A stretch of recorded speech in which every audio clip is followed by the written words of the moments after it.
"We don't need your cheap gifts," my mother said, pushing my present aside without even opening it. The beautifully wrapped box slid across the table, nearly toppling the centerpiece. My father laughed, swirling his champagne. "Is this really all you could afford?" The retirement party guests fell silent, eyes darting between us. I maintained my composure, despite the familiar sting of their rejection burning my cheeks. "I guess you won't want what's inside then," I replied with a forced smile. "I'm Jessica Winters, a 30-year-old software developer who made senior architect at Lumen Technologies last year. My annual income now exceeds what my parents ever dreamed of making, but they still see me as their disappointing daughter, the one who chose programming over their dream of me becoming a doctor. No accomplishment of mine has ever measured up to my brother Daniel's mediocre achievements. This Portland gathering is meant to celebrate my parents' retirement after 35 years of running their small accounting firm. Their colleagues toast to their future, praising their dedication and success. Meanwhile, I stand in the corner, holding my second glass of wine, watching my carefully chosen gift sit neglected on the table. The vacation home deed inside that box represented months of planning, saving, and sacrifice. I'd spent weekends driving up and down the Oregon coast, searching for the perfect beachfront property my parents had always dreamed of owning. I'd liquidated investments, worked overtime projects, and signed mountains of paperwork to make it happen.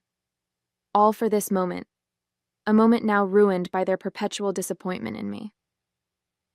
"Jessica, your face is so tense. You'll get wrinkles," my mother called out, smiling for the benefit of her friends. "Come join the celebration instead of sulking."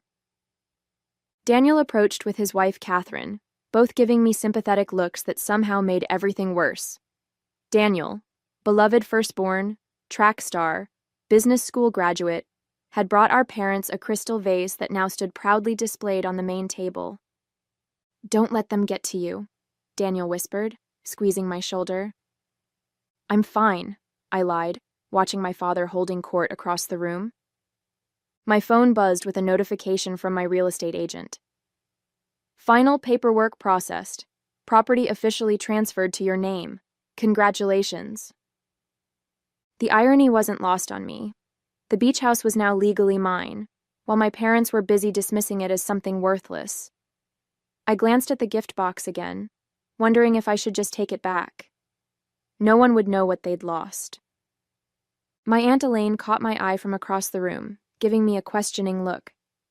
She knew what was in that box, and judging by her expression, she also knew things were about to go terribly wrong. Growing up in the Winters household meant living in Daniel's shadow. While he received new sports equipment and private coaching, I saved babysitting money for my first computer. My parents viewed my interest in technology as a phase, something I'd eventually outgrow.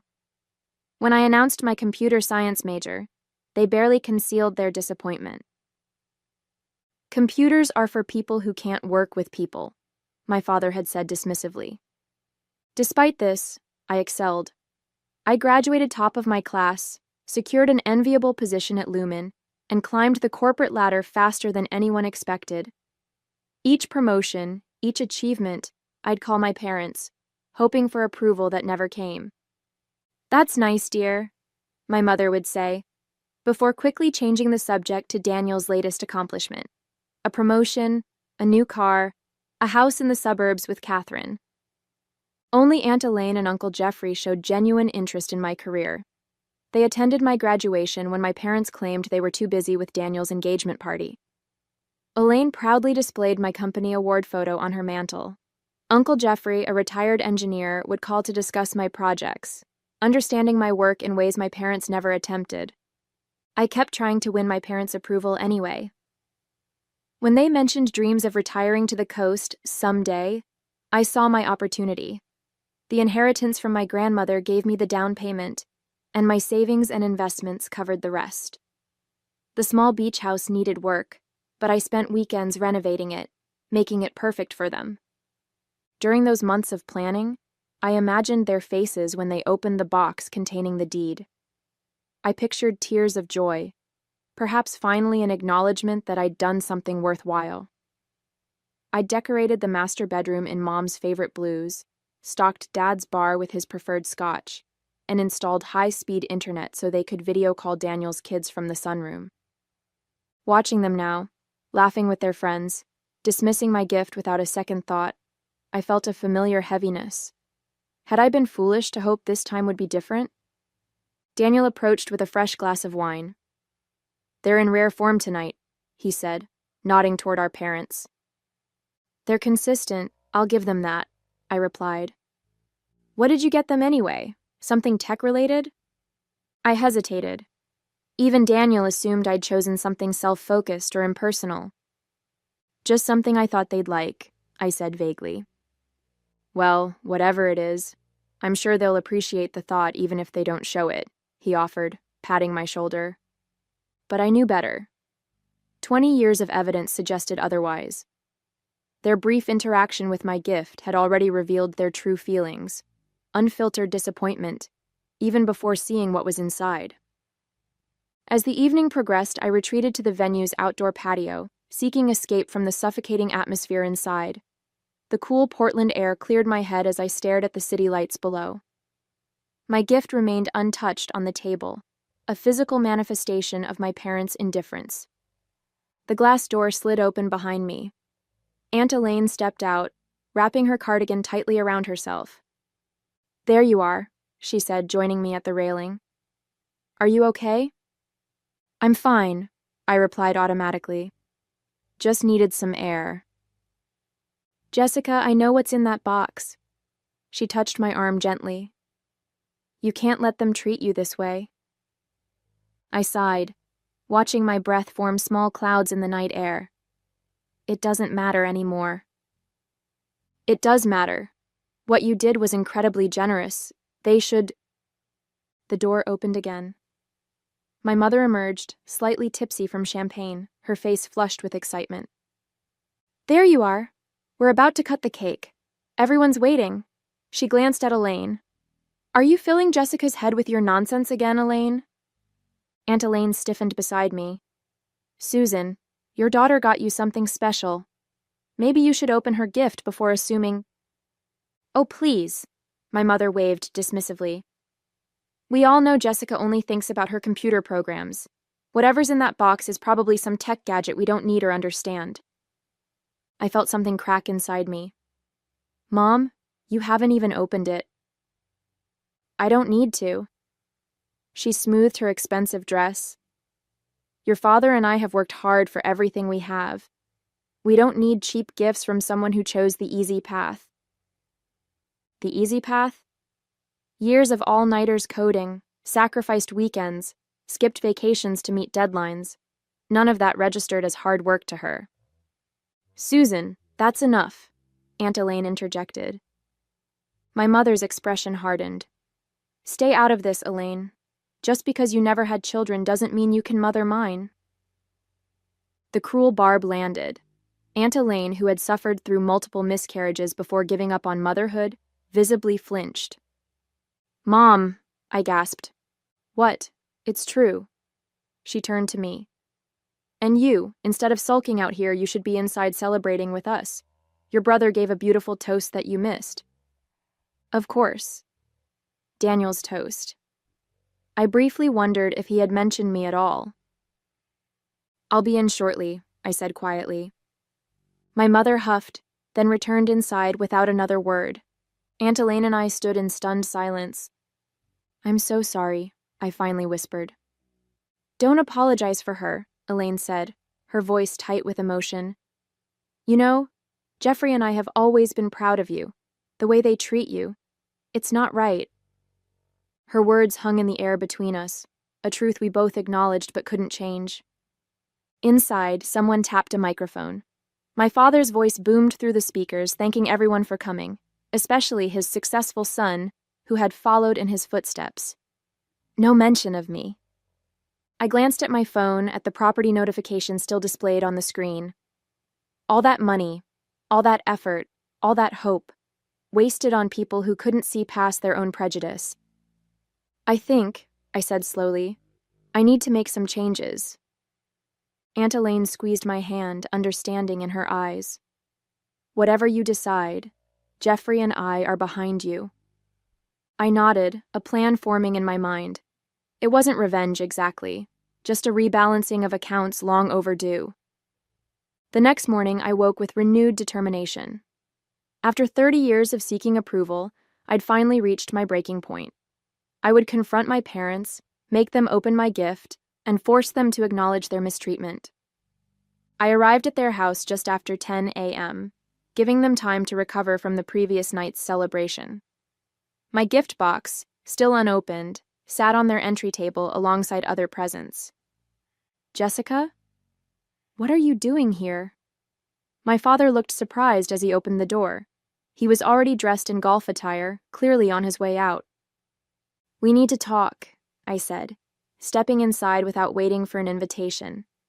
"About last night, and about my gift." He sighed, checking his watch. "Can this wait?" "I have a tea time with the guys." "No, Dad, it can't wait. 30 years of being treated like I don't matter can't wait anymore." My mother appeared from the kitchen, coffee cup in hand. "Jessica, don't be dramatic. If you're upset about something, just say it plainly." "Fine. You both dismissed my gift without even opening it. You humiliated me in front of everyone." My father rolled his eyes. "It's just a gift. We didn't mean anything by it." "You literally asked if that was all I could afford." "Well, with that plain wrapping," my mother began. "Open it," I demanded, pointing to the box. "Open it right now." My mother exchanged a look with my father, then reluctantly picked up the box. She unwrapped it slowly, as if bracing for disappointment. When she lifted the lid and saw the envelope inside, her expression remained skeptical. "What's this? Some sort of gift card?" "Read it," I insisted. She opened the envelope and pulled out the deed to the beach house.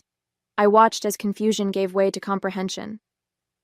"This is a property deed?" she asked, her voice uncertain. "A beach house on the Oregon coast," I confirmed. "The one you always talked about wanting. I bought it for you. It's fully paid off, renovated, and furnished." My parents stared at the papers, then at me, speechless for once. "Jessica," my father began, his tone softening. "This is incredibly generous. We had no idea." For a moment, I felt the satisfaction I'd been seeking. They finally saw me, recognized my success, my generosity. "We're so proud of you," my mother added, reaching to hug me. "This is the most thoughtful gift." It should have been a perfect resolution. But something felt wrong. Their immediate pivot from dismissal to effusive gratitude felt calculated rather than genuine. Had the value of the gift changed their perception of me or merely their reaction? "When can we see it?" my father asked, already reaching for his phone. "I should cancel my golf game. We could drive out today." My mother was examining the pictures I'd included. "It's beautiful, and right on the beach. Wait until we tell everyone." "Tell everyone what?" I asked. "That your disappointment of a daughter actually did something worthwhile?" They exchanged uncomfortable glances. "Jessica, we never said you were a disappointment," my mother protested. "Not in those exact words," I conceded, "but you've made it clear my entire life." "That's not fair," my father said. "We've always supported you." "When?" "When you refused to come to my graduation? When you belittled my career? When you pushed my gift aside without opening it because you assumed it was cheap and worthless?" My mother's expression hardened. "If you're going to be ungrateful about our reaction, maybe you shouldn't have given us anything at all." And there it was, the familiar dismissal, repackaged as my failure to appreciate their sudden change of heart. "You know what? You're right." I reached for the deed, but my mother pulled it back. "This is our gift. You gave it to us." "Actually," I said, "the property transfer isn't complete until you sign the acceptance forms. Those papers just show intent to gift." It was a lie, but they didn't know that. My father frowned. "What are you saying, Jessica?"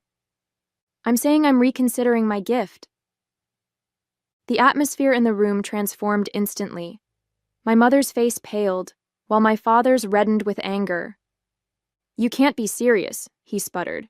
You can't just dangle a gift like this and then take it back. Why not?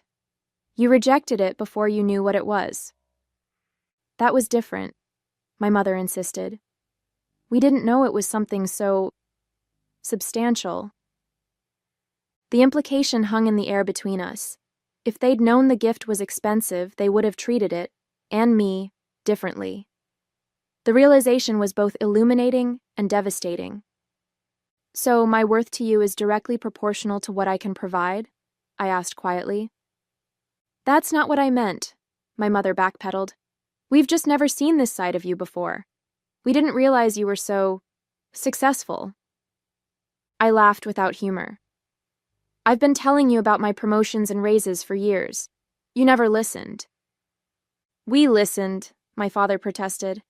But you know how it is with technology jobs. We never understood what any of it meant. You never tried to understand, I corrected him. Aunt Elaine and Uncle Jeffrey managed to figure it out. At the mention of Elaine, my mother's expression soured. Of course Elaine would encourage your rebellious streak. Rebellious?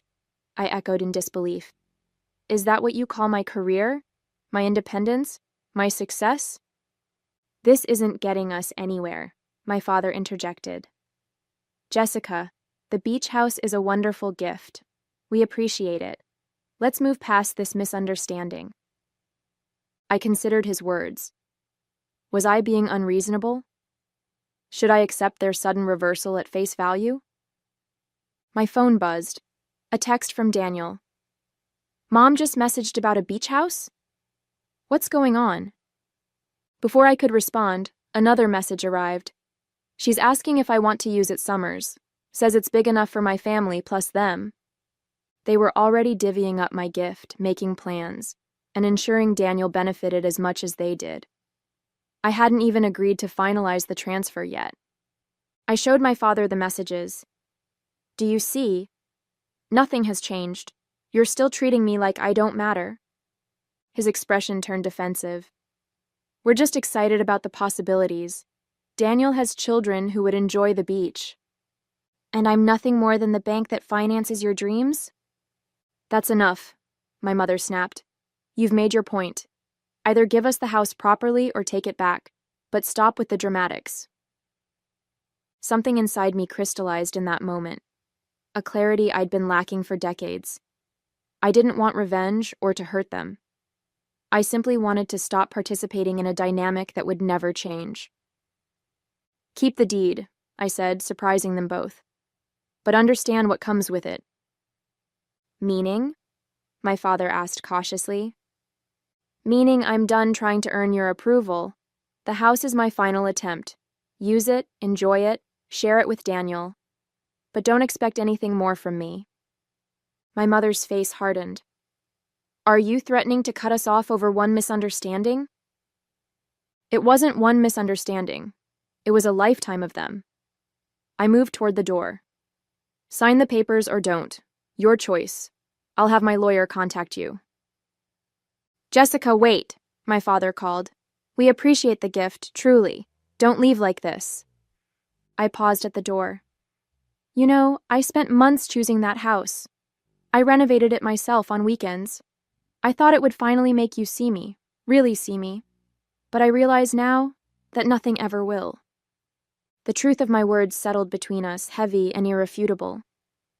The keys are in the envelope, I added. The alarm code is your anniversary date. As I walked to my car, my phone buzzed again, Aunt Elaine calling. I let it go to voicemail, needing space to process what had just happened. I'd given my parents what they wanted, but on my terms. It wasn't satisfaction I felt, but something closer to freedom. Only after I'd driven away did another realization hit me. I still owned that house. The transfer notification had confirmed it yesterday. Whatever papers they thought they needed to sign were meaningless. I spent the afternoon at a coffee shop downtown, trying to sort through my emotions. My phone buzzed constantly. Calls from my parents, texts from Daniel, voicemails from Aunt Elaine. I ignored them all, focusing instead on my laptop screen. My fingers hovered over the keyboard as I logged into the property management portal. One click and I could revoke access to the beach house. Another and I could list it for sale. The power was dizzying after decades of feeling powerless. After my third espresso, I finally returned Aunt Elaine's call. "Jessica, what happened?" she asked immediately. "Your mother called me in hysterics about some beach house." I explained the morning's confrontation, including my parting words. "Oh, honey," Elaine sighed. "I understand your frustration, but letting them keep the house seems like surrendering." "I'm not surrendering," I explained. "I'm setting boundaries. They can have the house, but they don't get to have me on their terms anymore." "But they don't deserve such a generous gift after how they've treated you." She was right, of course, but something still held me back from reclaiming the property. Perhaps some lingering hope that the house might eventually change things, or fear that taking it back would permanently sever whatever fragile connection remained with my family. Late that evening, my doorbell rang. Daniel stood on my porch, looking uncomfortable. "Can we talk?" he asked. I let him in reluctantly. He'd always been caught in the middle of my conflicts with our parents, often supporting me in private while maintaining neutrality in public. "Mom and Dad are devastated," he began.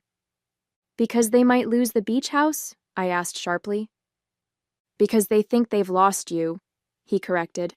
"They realize they messed up." I laughed bitterly. "They've been messing up for 30 years, Daniel. This was just the final straw." He sighed, running a hand through his hair. "Look, I know they've always been harder on you. It wasn't fair." "No, it wasn't. But they're trying to make amends. They want to have a family dinner tomorrow at the beach house. A fresh start." I stared at him, incredulous. "They're already using the house?" Daniel looked sheepish. "They drove out this afternoon to see it. Mom called it their dream come true." Of course they had. Without even confirmation that the transfer was complete, they'd claimed the property as their own. "They're inviting the whole family," Daniel continued. "Aunt Elaine and Uncle Jeffrey, too. Mom even apologized to Elaine for what she said at the party." That caught my attention. My mother rarely apologized for anything. "What's really going on, Daniel?" He shifted uncomfortably. "There might be an issue with the property transfer. Dad tried calling your lawyer, but couldn't reach anyone." "Because there is no lawyer," I admitted. "The house is still legally mine. The transfer notification I received was confirming my ownership, not the transfer to them." Daniel's eyes widened. "So you could still take it back?" "Yes." A complex mix of emotions crossed his face. "Are you going to?" It was the question I'd been struggling with all day. The beach house represented years of work, a significant portion of my savings, and countless hours of renovation. But it also represented my last attempt to buy my parents' approval, a pattern I was determined to break. Just then, my phone chimed with an email notification. My heart nearly stopped when I saw the sender, Golden Horizon Realty. The message was brief. "Confirming your interest in listing the coastal property. Our agent can meet tomorrow to discuss pricing and timeline." I didn't remember contacting a realtor. Had I accidentally clicked something in my distracted state at the coffee shop? "Jessica?" "What is it?" Daniel asked, noticing my expression. The email presented an unexpected opportunity, a clean break, a definitive end to this chapter. But was I ready? My phone rang in my hand. Aunt Elaine again. This time, I answered. "Jessica, whatever you're planning, I want you to know something first," she said without preamble. "Jeffrey and I have always dreamed of retiring to the coast, too." The pieces suddenly clicked into place. The next evening, I drove to the beach house, Daniel following in his car. I'd asked him not to tell our parents I was coming. The plan was simple but effective. A clean break with no room for manipulation or misunderstanding. When we arrived, my parents' car was already parked in the driveway, along with Aunt Elaine and Uncle Jeffrey's sedan. The lights were on inside, the ocean waves crashing rhythmically against the shore beyond the back deck. Are you sure about this? Daniel asked as we approached the door. Completely, I replied, my voice steady. I didn't knock. I used my key, walking in to find my parents giving Elaine and Jeffrey a tour of their new beach house. Jessica! My mother looked startled. You came. I did, I confirmed. I wanted to see how you were enjoying the place. It's absolutely perfect, my father gushed. You've done an incredible job with the renovations. We were just telling Elaine and Jeffrey about our plans for summer gatherings, my mother added. I nodded, moving to the center of the living room. Daniel hung back near the door, watching anxiously. I'm glad you like it, I said. But there's been a misunderstanding. I pulled out a folder containing the true property documents. The house isn't yours, it never was. The transfer wasn't complete. My parents' expression shifted from confusion to dismay. What do you mean? My father demanded. You gave us the deed. I showed you the deed, I corrected. But legally, the house remains in my name. This is absurd, my mother sputtered. You're trying to punish us. No, I'm making a choice. I turned to Aunt Elaine and Uncle Jeffrey. The house belongs to you now. I've already started the transfer process. The room fell silent except for the distant sound of waves. You can't do this, my father finally said, his voice breaking. Actually, I can. And I am. I handed the folder to Uncle Jeffrey. Consider it a gift for the only parental figures who ever truly supported me. My mother collapsed onto the sofa, her face ashen. My father stood frozen, disbelief etched into his features. This is how you repay us for everything we've done for you, he finally managed. This is how I honor those who actually believed in me, I corrected him. Aunt Elaine and Uncle Jeffrey have been there for every milestone you missed, every achievement you dismissed. Aunt Elaine stepped forward, visibly moved. Jessica, we can't accept this. It's too much. You can and you will, I insisted. I've already spoken to my financial advisor. It's all arranged. My mother found her voice. After all we sacrificed for you? What exactly did you sacrifice? I interrupted. You paid for Daniel's education, but made me work through college. You attended his games and ceremonies, but were too busy for mine. You dismissed my career, my choices, and my gifts. The truth hung in the air between us. Jessica, Daniel began cautiously.